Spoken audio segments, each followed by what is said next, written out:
একেবারে এই যে স্পায়ার বলা হয়, এইটা দেখতে সারা পৃথিবী দিয়ে মানুষ আসে। কোন যাই হোক, মুখে খারাপ কথা আসে, কি দেখে জানি না, একটা খাম্বা এটা দেখতে মানুষ আসে। আমি এই খাম্বার কোনো তাৎপর্য খুঁজে পাই না যে কেন এই খাম্বা। আবার দেখেন, শুধু আমাদের দেশেই না, রাস্তার মধ্যে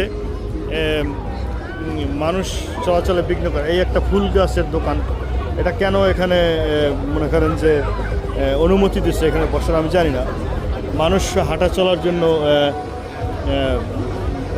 বাধা হয়ে দাঁড়াইছে। এই উন্নত দেশেও এই সমস্ত জিনিস আছে। শুধু আমাদের দেশে যে ফুটপাত দখল করে অমুক করে সমুক করে সারা পৃথিবীতে এগুলো চলতেছে এখন।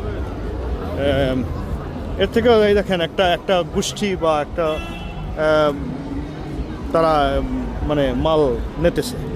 আদারওয়াইজ এটা কখনোই মানে আমার বোধগম্য হয় না যে রাস্তার মাঝখানে মানুষ হাঁটা চলার জায়গায় একটা ফুলের দোকান দিয়ে বসছে। যাই হোক, ইটস এ লট অফ পাগলামির শেষ নাই।